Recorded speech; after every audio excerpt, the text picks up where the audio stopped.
Merci d'être présent pour les plus courageux.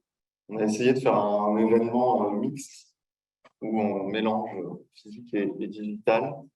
Le digital gagne, 61 participants aujourd'hui sur leur ordinateur, je dirais. Donc, merci de nous retrouver pour ce webinaire euh, physique digital sur le Biodiversity Life, le nouveau référentiel de la biodiversité sur la phase d'exploitation. L'ensemble du webinaire est enregistré. Pour les personnes qui sont présentes en distanciel, vous pouvez utiliser l'onglet questions-réponses.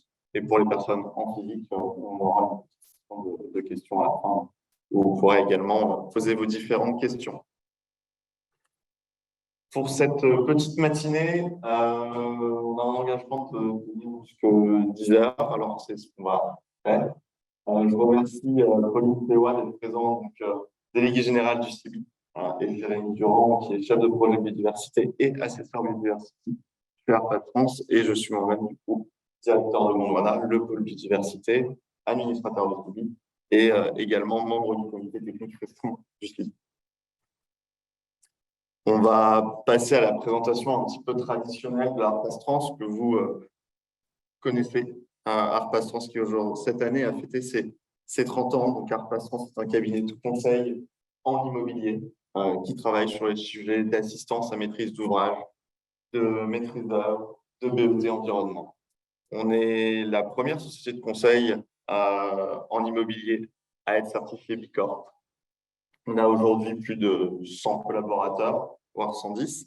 Et on travaille sur l'ensemble, je dirais, du domaine de l'immobilier, que ce soit de la phase programmation à la phase exploitation et bien sûr sur l'ensemble des typologies, qu'on soit sur des écoles du tertiaire, du commerce et même des prisons maintenant.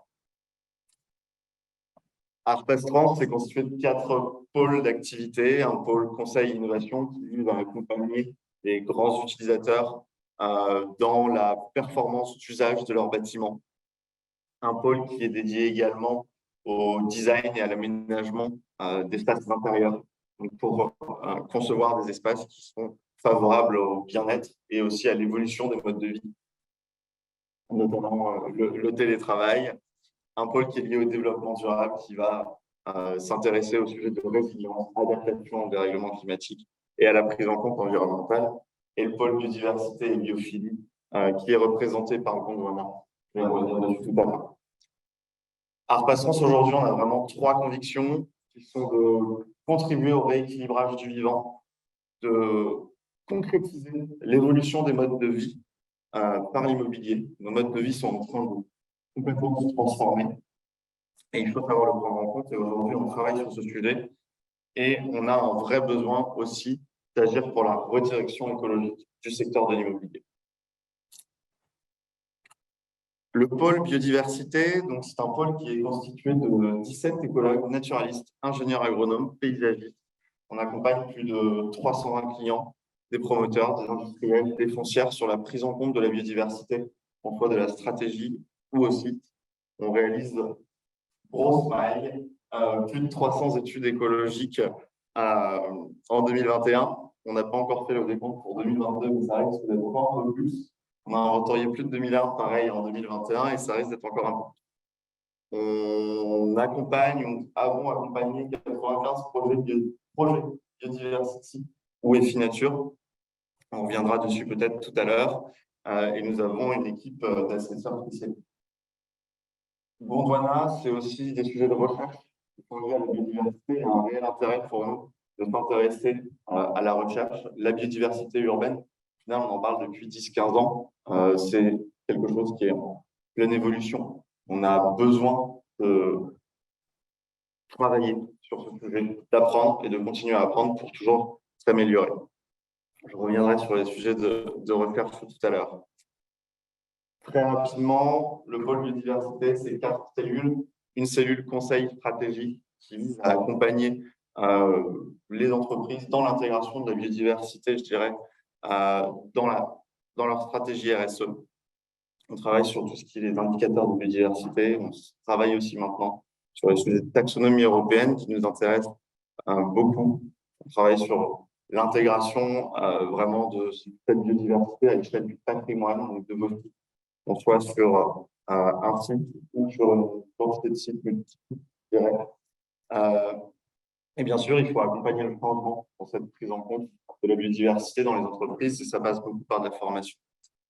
On a un pôle d'expertise qui est lié à l'ingénierie du vivant qui, eux, travaillent sur la réalisation d'inventaires faune-flore, en tout cas sur des démarches volontariat ou réglementaires, tout ce qui va être cas par cas, diagnostic écologique, diagnostic faune-flore, tout ce qui est CNPN, diagnostic phytosanitaire des arbres. Et bien sûr, cette ingénierie du vivant nous permet de suivre l'ensemble des mesures qui sont à prendre en compte sur toute la phase de vie d'un projet.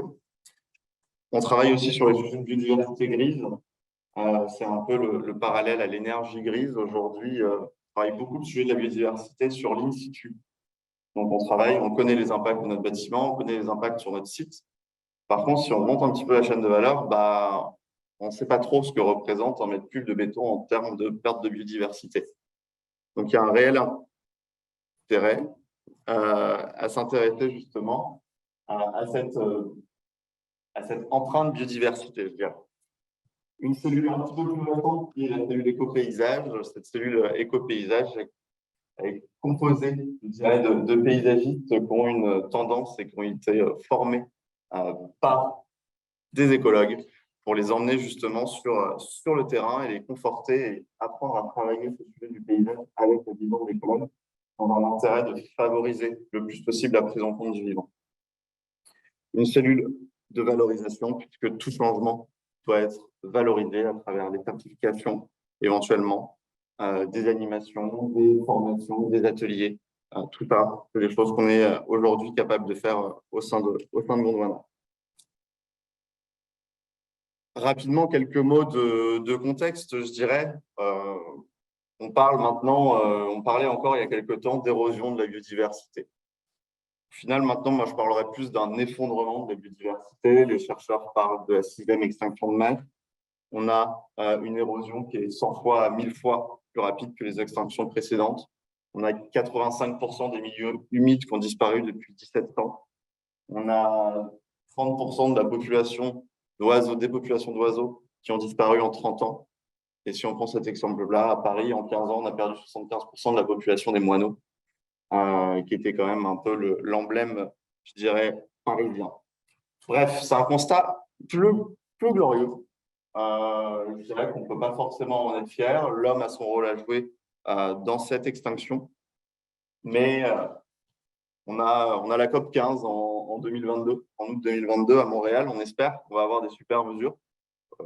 On sait que sur le carbone, on a la COP 27. Peut-être que les mesures ne sont pas encore là. Mais sur la biodiversité, on croise les doigts.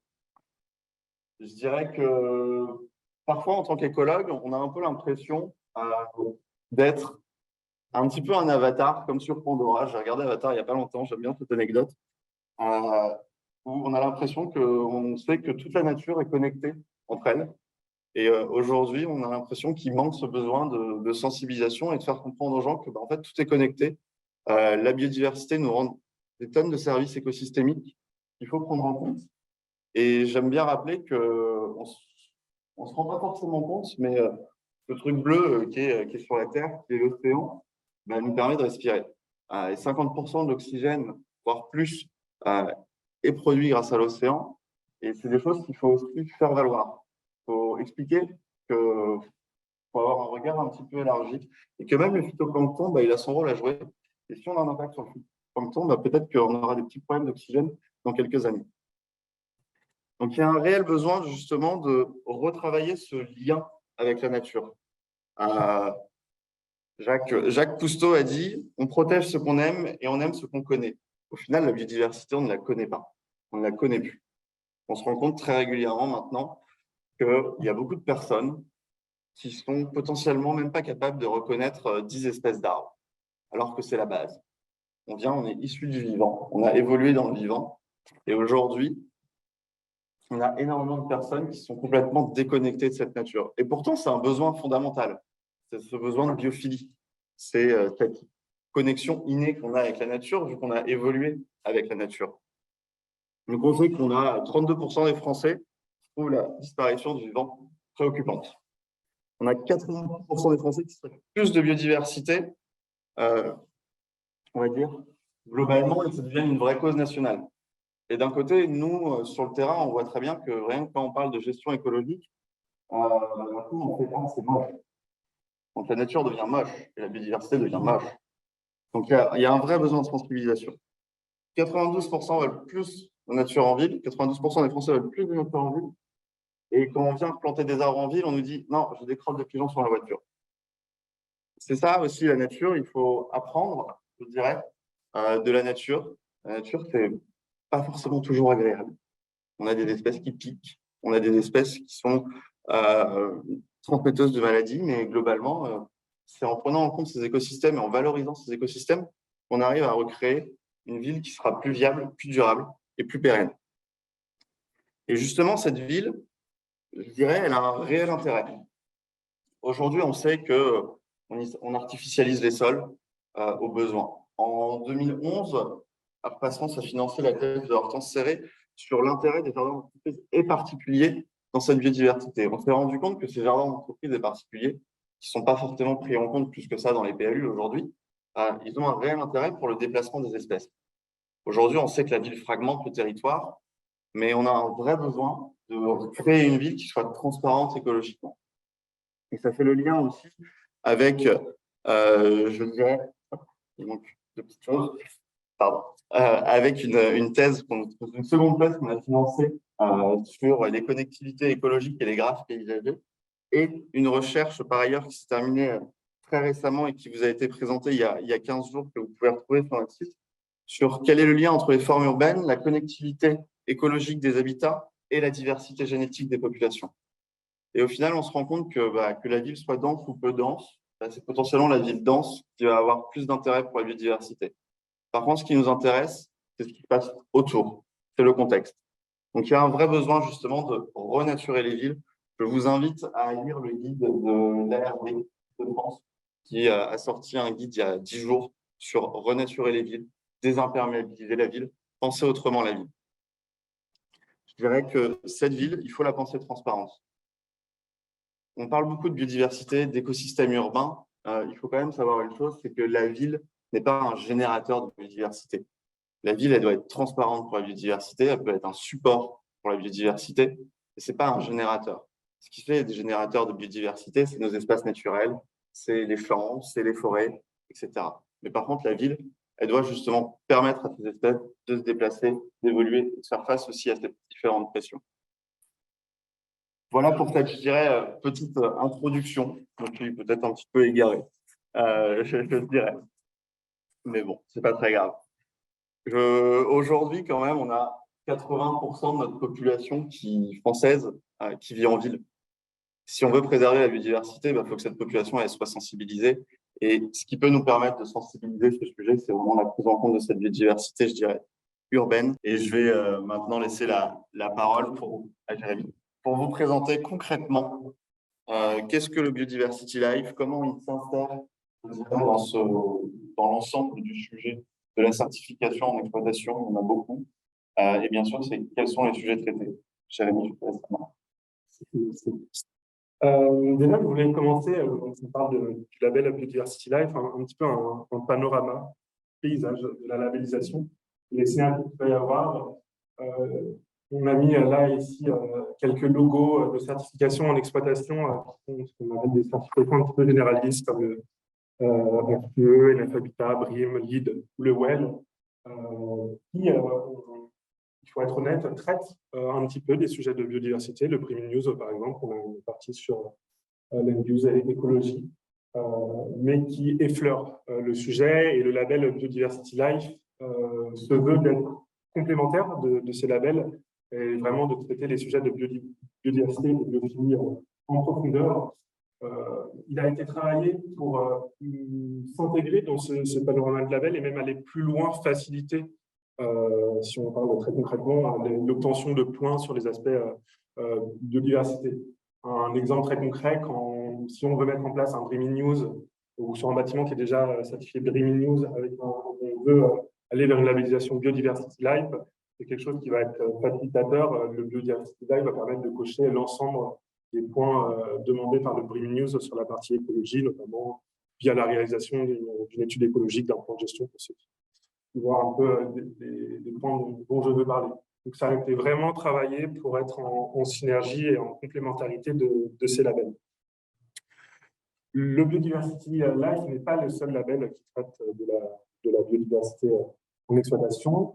On a notamment la certification EFI Nature qui traite de ce sujet-là aussi en exploitation. L'EFI Nature, il me semble qu'on a des conférences qui arrivent qui seront plus dédiées justement à l'ensemble des labellisations à biodiversité et un peu leur différence, mais juste quelques mots. Dire que la certification EFI Nature ne traite pas du tout des sujets de biophilie et très peu des sujets d'usage, et que c'est plus une certification où on a des niveaux à atteindre qui cadrent assez la démarche. Et on a aussi le label Éco-Jardin, qui est porté par Plantes et Cités, avec qui le CIBI est partenaire. Il y a aussi une synergie qui a été créée parce que ce n'est pas forcément des concurrents directs. On en parle dans le label Biodiversity, du label Éco-Jardin, qui est un label qui traite vraiment uniquement de la gestion écologique, qui est aujourd'hui plus pris en main par des collectivités sur leur même si voilà, les propriétaires, les gestionnaires d'actifs tertiaires et de logements commencent à s'y intéresser. Je vais vraiment commencer par adresser le paysage des certifications pour voir dans quoi s'insérait le label Biodiversity Life. Je vous ai parlé, on en a parlé lors de la table ronde des différents acteurs ensuite. Je pense que voilà les quatre principaux propriétaires, gestionnaires, usagers, jardiniers. L'idée du label Biodiversity Life, c'est de faire dialoguer ces acteurs qui se connaissent pas forcément, ou se côtoient pas forcément, ou quand ils se connaissent et se côtoient, ils n'arrivent pas forcément à dialoguer ensemble. Ils n'ont pas le même vocabulaire, pas les mêmes intérêts. Et justement, le label Biodiversity Life, il permet que l'assesseur Biodiversity, qui est écologue, puisse faire dialoguer tous ces acteurs. C'est un peu le chef d'orchestre finalement de cette dynamique. C'est lui qui porte cette dynamique biodiversité et biophilie à travers justement l'appui du référentiel. Il va permettre de faire dialoguer l'ensemble de ces acteurs. Justement, ça permet aussi de rencontrer du label Biodiversity Life, le portail de la labellisation. Aujourd'hui, le portail de la labellisation, ça peut être un de ces acteurs, le propriétaire, le gestionnaire, éventuellement le jardinier ou l'usager, même si c'est toujours un peu plus compliqué parce qu'on est un peu plus restreint dans la mise en place d'actions. Mais en tout cas, voilà, quel que soit le porteur de la labellisation, l'idée c'est que s'ils veulent s'engager sur une labellisation Biodiversity Life, ils doivent avoir la main sur la gestion des espaces verts, qu'ils puissent mobiliser les différents acteurs du site et puis qu'ils puissent s'engager concrètement sur les actions à mettre en place, qu'ils aient la main sur ces actions. Toujours un peu pour cadrer le label Biodiversity Life, je voulais parler labellisés. On en a parlé, il y a une grande typologie de sites qui peuvent être labellisés. J'ai quelques exemples sans oublier. L'idée, c'était vraiment, comme je vous l'ai dit, le label intègre cette diversité et toutes les actions qui sont proposées peuvent être déclinées sur les différents types d'actifs. J'en ai parlé aussi avant.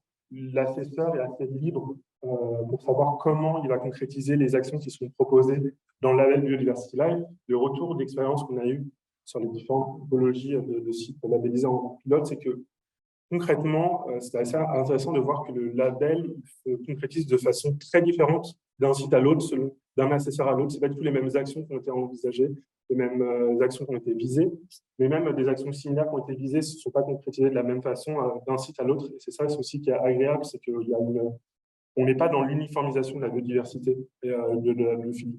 On s'adapte aux différentes typologies de sites.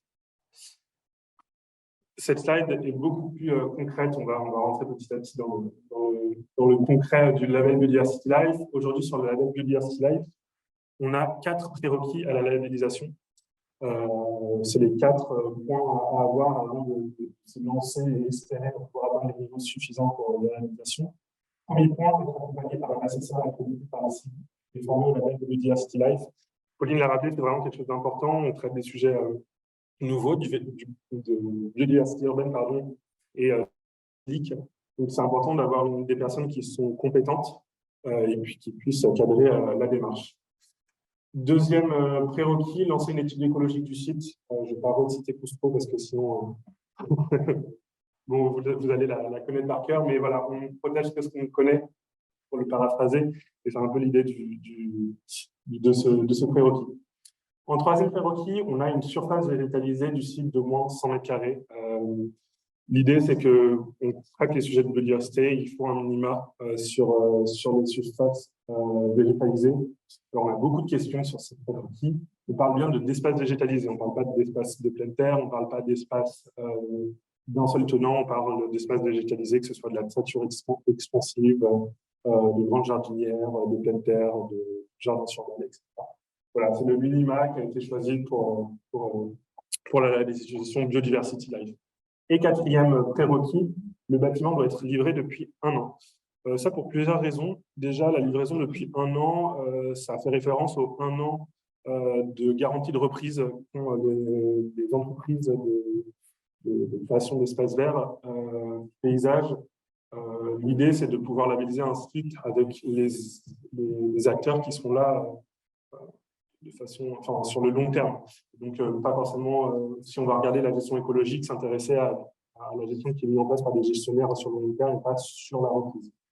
Ça permet aussi d'avoir un recul sur l'usage qui est fait des espaces verts. Sur un site nouveau, on a toujours un temps d'adaptation entre la livraison et l'usage final. Donc voilà, on a décidé d'avoir 1 an entre la livraison des espaces verts et la possibilité de labelliser son site Biodiversity Life.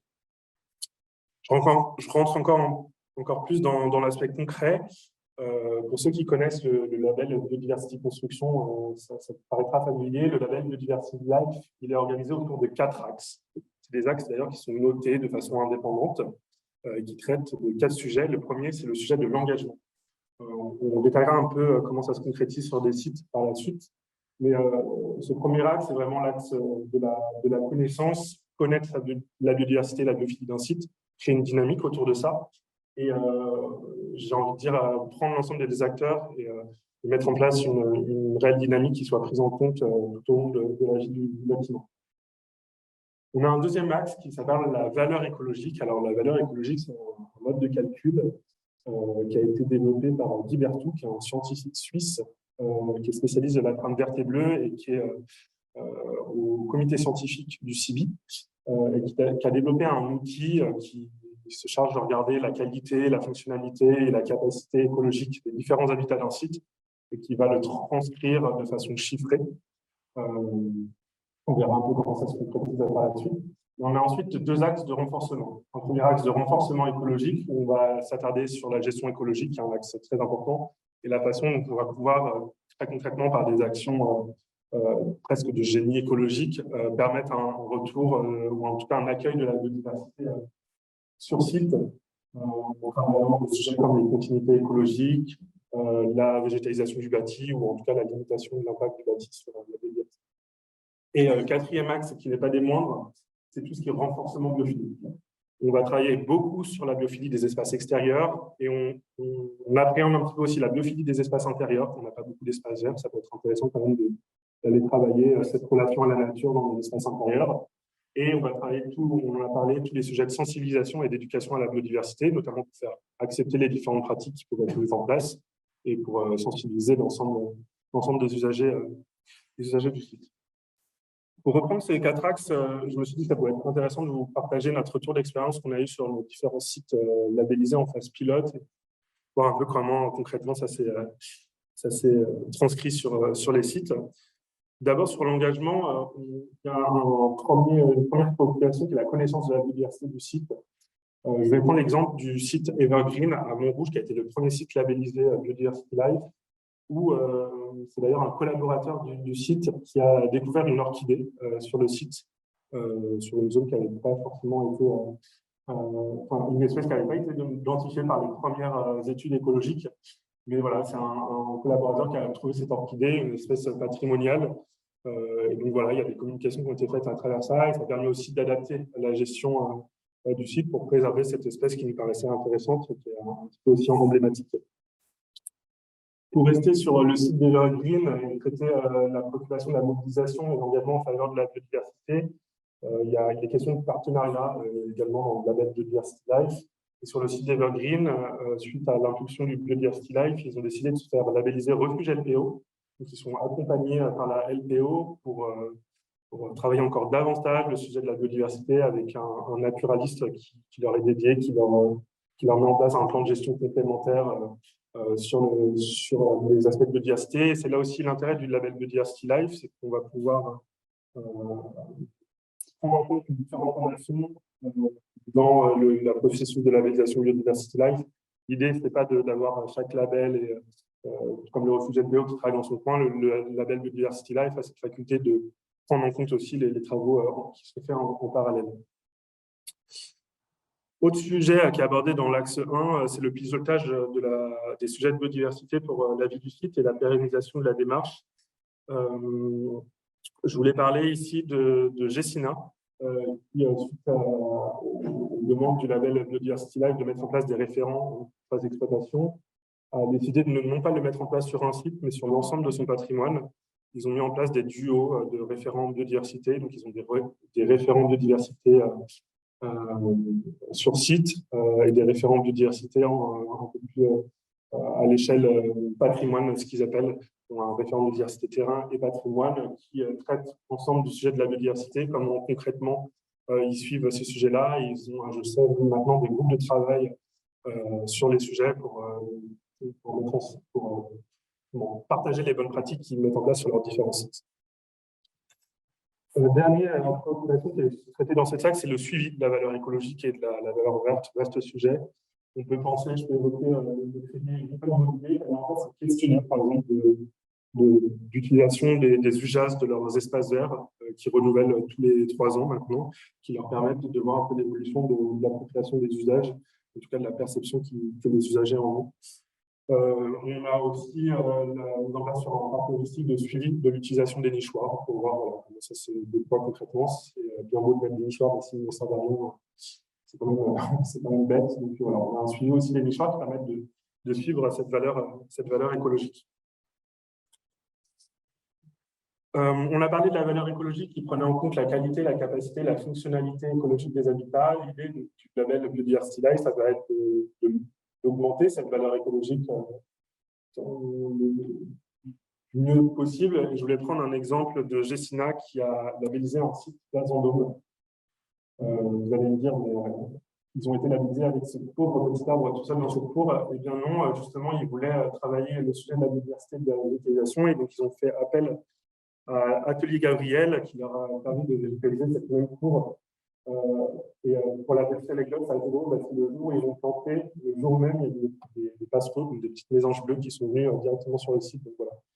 J+1, la biodiversité était déjà revenue sur le site après plantation. Donc c'est un exemple on n'est pas obligé de végétaliser tous ces cours, mais l'exemple que même sur des endroits très minéraux, il est possible de végétaliser, d'augmenter la valeur écologique d'un site qui était avant végétalisation quasiment nulle et après végétalisation assez suffisante pour être labellisée Biodiversity Life. Sur l'aspect renforcement écologique, il y a une première préoccupation qui est peut-être la plus évidente, c'est la capacité d'accueil du vivant.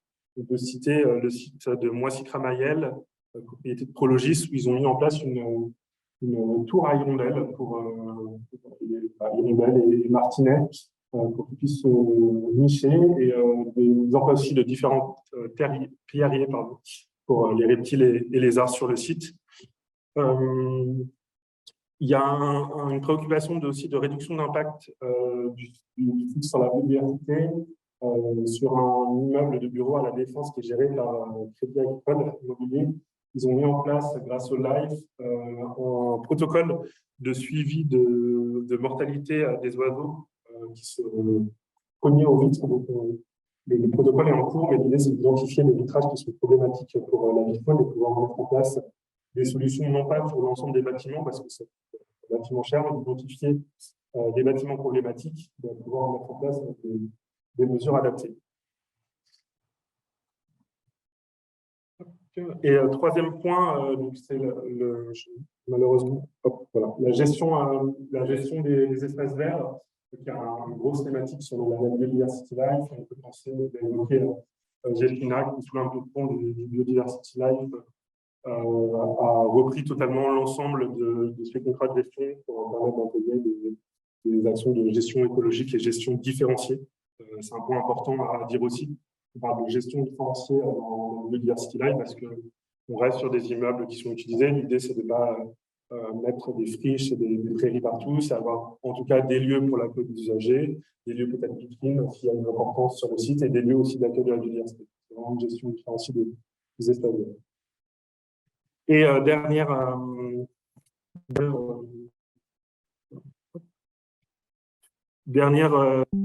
axe, petit problème technique.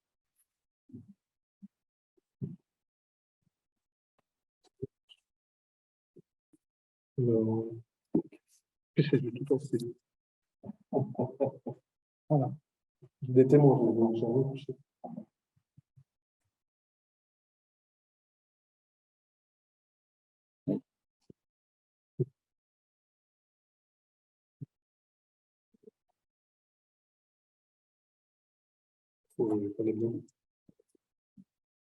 Donc, dernier axe du renforcement biophilique, on avait la valorisation des valeurs d'usage biophilique dans les espaces extérieurs, donc sur le site de Moissy-Travaillette, toujours en centre logistique, et la mise en place d'un verger pédagogique et d'une zone de pétanque dans les espaces verts qui est a priori très appréciée. Chaque fois que je m'y rends pour des suivis, les espaces sont utilisés par les usagers du site qui font quelques parties de pétanque. On traite aussi, je vous l'ai dit, le sujet de la valeur biophilique dans les espaces intérieurs. On a illustré par une réalisation de la création, malheureusement, de label. Voilà des exemples d'intégration de design biophilique dans des espaces et des bureaux. C'est un site à Marie que nos équipes d'aménagement ont pu réaliser. Il y a des choses aussi plus simples. On se base sur les 14 patterns de la biophilie de Terrapin pour justement intégrer ces sujets de valeurs d'usage biophilique en intérieur dans le label Biodiversity Life. C'est des choses qui sont esquissées, qui ne sont pas forcément à intégrer. C'est l'avantage du label Biodiversity Life, encore une fois, c'est qu'on a une liberté d'action à réaliser pour obtenir le label. On peut parler aussi des aspects de sensibilisation à la biodiversité. Deux exemples. Une première photo en bas à gauche du site de Porte de la Défense, géré par Gessina, à Courbevoie, il me semble, qui met en place une ferme urbaine en toiture et donc qui sensibilise leurs usagers à la saisonnalité, au bien manger, etc. Et sur le site de BETC à Pantin, ils ont planté du houblon et ils brassent leur propre bière. Donc les collaborateurs, lors de leur séminaire, boivent leur propre bière. C'est assez rigolo. Ils font des soirées aussi cocktails avec les herbes du jardin, qui me donnent assez envie d'aller travailler là-bas. Très concrètement encore, donc comme je vous l'ai dit, à droite, vous pouvez voir les sketchs de Biodiversity Life. Vous voyez les 4 différents axes qui ont été présentés. Chaque axe est noté avec une note de type A, B, C, D, E, A étant la meilleure note et E la moins bonne. Et en fait, à travers ces axes, on a vu les 4 axes, je vous ai présenté les 14 préoccupations qui se déclinent en objectifs, en actions et en critères. Donc, j'avais étalé le chiffre 113 actions. Il y en a une,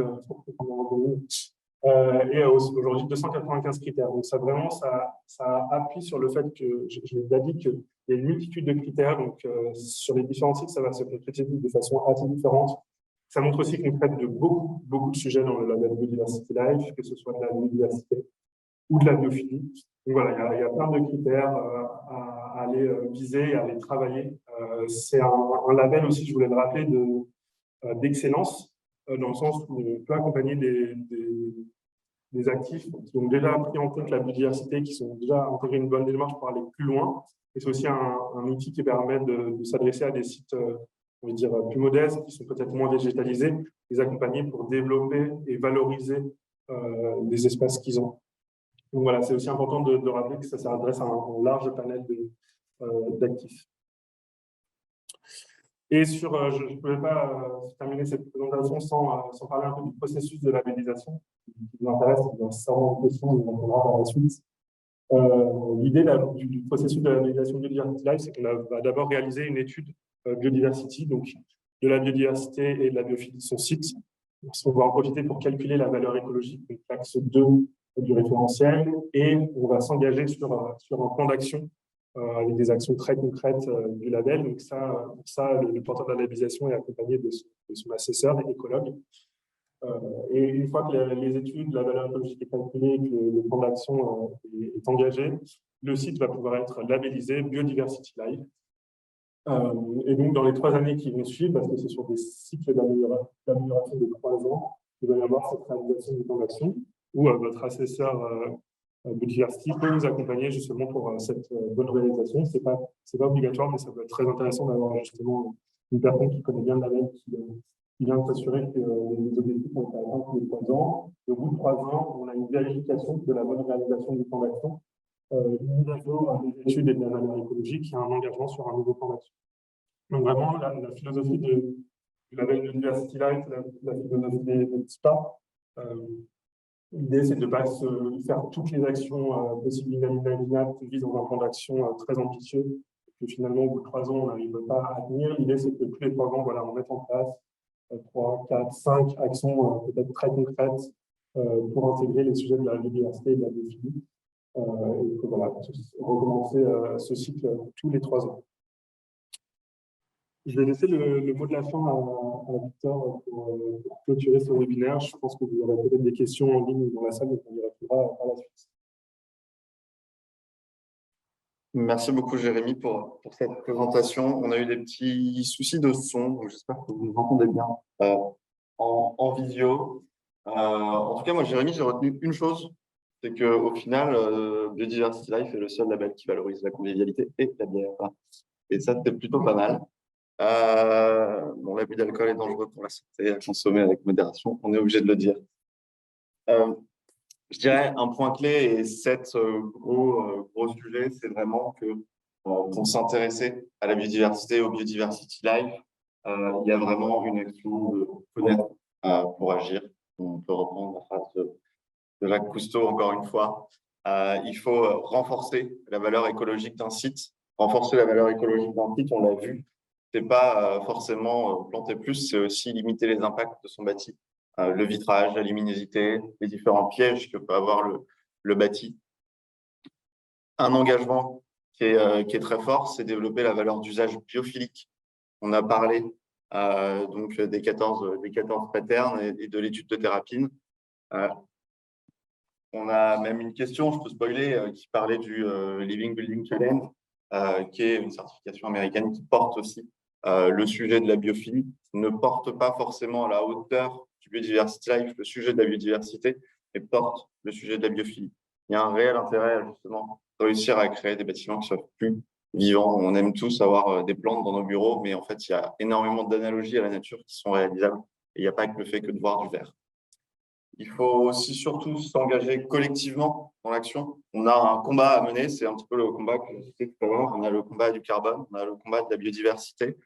C'est d'ailleurs le même combat, pour ne pas reprendre les mots de Christine Lagarde et de cette référence également à Pierre Dermé, qui sont la biodiversité, les deux faces d'une même pièce. C'est exactement le cas. Donc, il faut s'engager ensemble pour justement traiter ces sujets. Et un point quand même important, c'est justement de créer des partenariats qui soient durables et pérennes dans le temps. On a énormément d'acteurs qui peuvent s'engager. On a sur le sujet de l'exploitation, on va dire, justement une diversité d'acteurs. On a des jardiniers sur le site. Les jardiniers, c'est pas que des personnes qui viennent tondre la pelouse, c'est aussi des scientifiques au final qui pratiquent le vivant tous les jours. Peut-être même plus que des écologues, puisque les écologues en hiver, généralement, sont plutôt rangés, entre guillemets, puisque la vie est un peu plus calme. Mais par contre, les jardiniers s'activent pour justement faire exploser, entre guillemets, le vivant au printemps. Donc, il faut aussi valoriser ces différents acteurs. Ce qui est particulièrement aussi intéressant au travers du label Biodiversity Life, c'est cette synergie qui existe avec les différents référentiels. Là, aujourd'hui, on a envie de pousser ce sujet. L'objectif, c'est de travailler justement à embarquer, je dirais, l'ensemble des acteurs au travers des différentes certifications qui existent, même si au final, sur l'ensemble du patrimoine existant, il y a très peu de bâtiments qui qui suivent justement des certifications, mais on a justement un levier de croissance et de prise en compte de la biodiversité au travers du Biodiversity Live. Voilà un petit peu, je crois qu'il y avait une dernière question et peut-être que Jérémy ou Pauline, vous allez pouvoir y répondre. En tout cas, sur les visios après, peut-être que dans la salle, il y a des questions. Est-ce que le Biodiversity Live s'adapte au quartier? Et par contre, je vais vous demander pour répondre de venir à ma place, s'il vous plaît, et de regarder l'ordinateur. Non. Je regarde là. Le quartier. On a déjà le Biodiversity Ready, quartier qui va sortir. La date, Pauline? C'est juin 2000. Alors, petite news en avant-première, juin 2023. Voilà, le Ready. Donc, il répondra à une partie des questions sur la question de l'aménagement du quartier et du suivi, parce qu'il y aura un suivi aussi sur le Ready. Et pour la réponse du quartier, la difficulté va être la définition du porteur de la labellisation. Aujourd'hui, le Biodiversity Life, il est quand même très centré sur un bâtiment, ou en tout cas un groupement avec un propriétaire, multi-gestionnaire, multi-usager, certes, mais un seul propriétaire. Aujourd'hui, une ville qui va se faire labelliser Biodiversity Life, ce n'est pas des choses qui sont aujourd'hui envisageables. Il faudra plutôt se tourner vers le Biodiversity Ready s'il y a une construction ou réaménagement fort dans le quartier. D'autres questions? Merci, Jérémy. Peut-être, est-ce qu'il y a des questions dans la salle? Oui, monsieur, je vais devoir répéter la question. Donc, oui, d'accord. Oui, bonjour. Vous avez beaucoup parlé de végétaux. Alors, est-ce que sur lesquels on installe des ruches, est-ce que les ruches, ça rentre dans le label? Alors, la question, c'est est-ce que les ruches comptent pour le label? Je suis obligé de répéter, je suis désolé. Pour le label et aussi peut-être de l'intérêt vis-à-vis de la biodiversité. Je vais Jérémy pour répondre. Oui, tout à fait. Que la question s'est posée effectivement au moment de la construction du label. Déjà, peut-être l'intérêt vis-à-vis de la biodiversité. L'intérêt vis-à-vis de la biodiversité sur les ruches, notamment en ville, est très limité, voire à l'inverse d'une l'intégration de la biodiversité, parce que les abeilles domestiques vont rentrer en compétition avec plusieurs dizaines, centaines de pollinisateurs sauvages de nos villes en campagne, à proximité de vergers. Ça peut être intéressant de mettre en place des ruches, en ville beaucoup moins. Du coup, très concrètement, le label Biodiversity Life valorise la présence de ruches si la mise en place de ces ruches est validée par l'écologue SSA. Donc, pourquoi pas, si c'est pertinent, sinon le plan n'est pas accordé pour la mise en place d'une ruche. Et c'est aussi voilà, au rôle de la SSA qui a été formé par l'ICP de conseiller ou non la mise en place de ruches, voire de dire voilà, là vous allez à l'encontre d'un intérêt favorable à la biodiversité. Est-ce qu'il y a une autre question éventuellement dans la salle? Ah, deux questions. Monsieur. Tout à l'heure, dans l'illustration sur des usages, vous avez incité le commerce, vous n'avez pas d'expérience dans la matière. Alors, la question était si le label biodiversity finalement s'adresse au commerce. C'est un mot de ma part. Il y a des ligne dans l'oreille. Du coup, c'est un pur oubli de ma part. Il y a une question.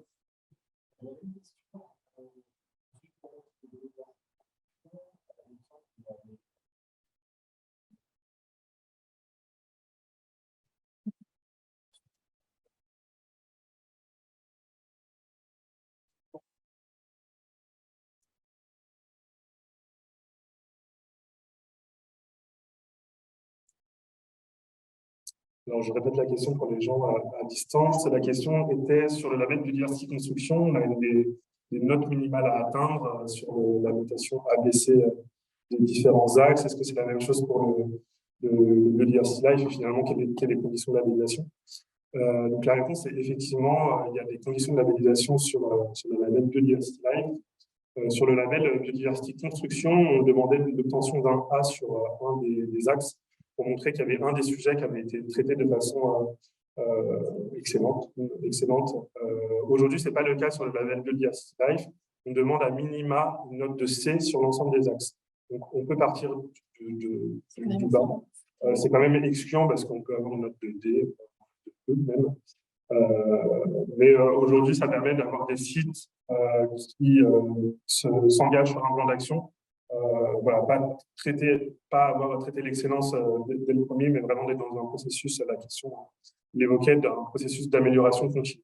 Donc, on a besoin d'avoir une note de C minimum sur l'ensemble des axes qui exclut quand même beaucoup de sites, on ne va pas se mentir, qui permet à des sites plus modestes, peut-être moins digitalisés, de se lancer dans le processus de l'amélioration. Merci Jérémy.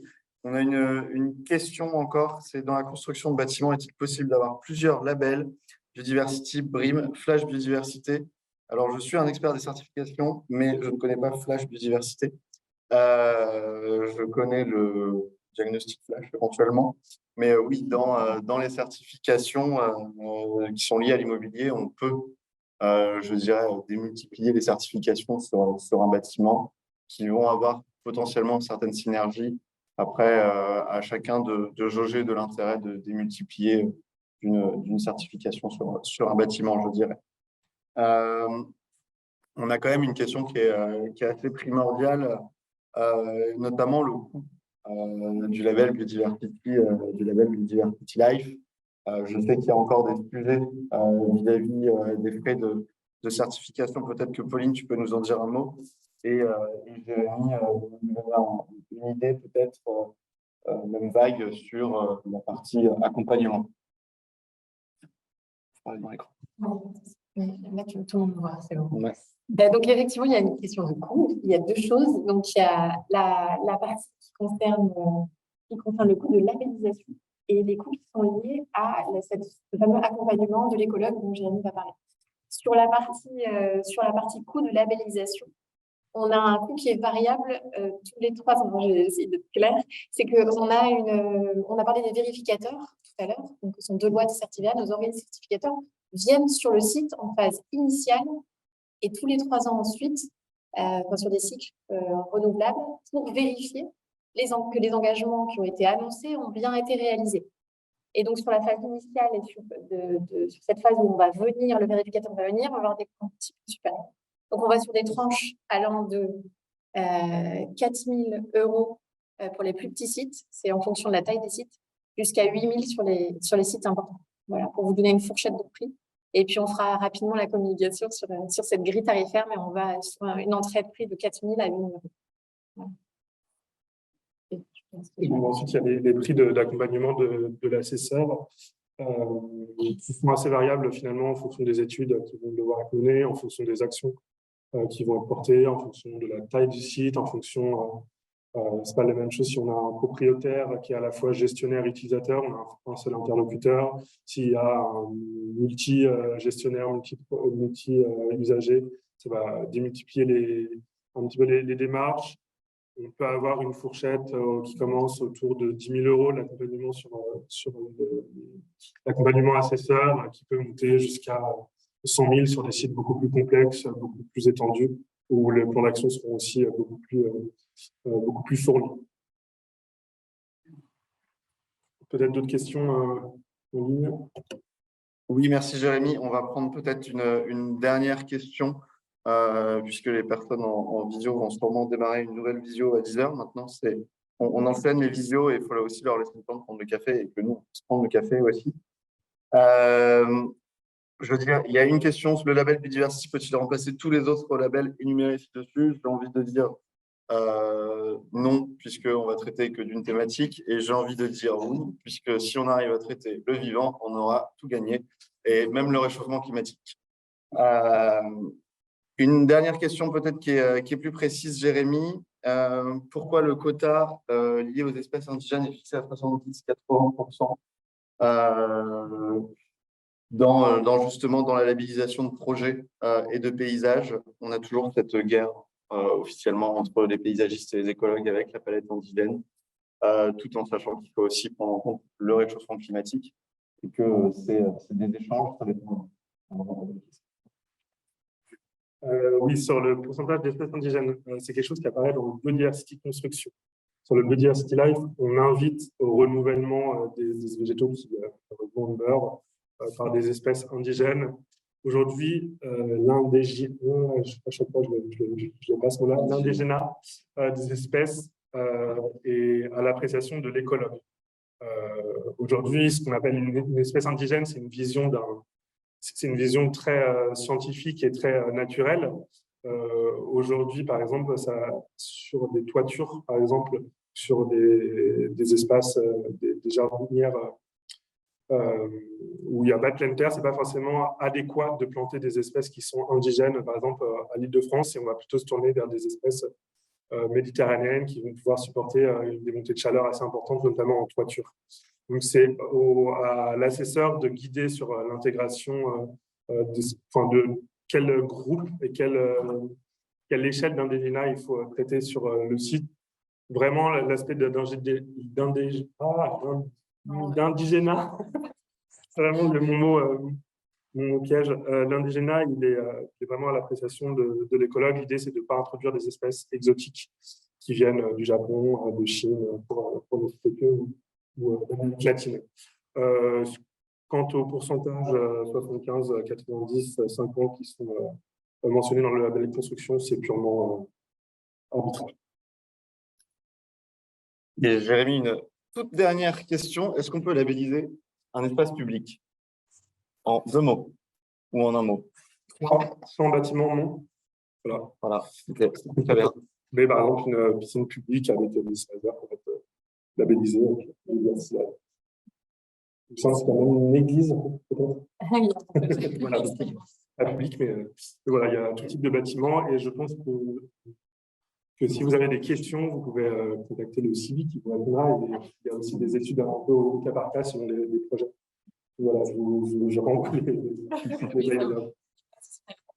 On reste aussi éventuellement disponible par mail si vous avez d'autres questions. Merci beaucoup pour votre écoute. Merci aux participants, Apolline, Jérémy, et nous souhaitons une excellente journée.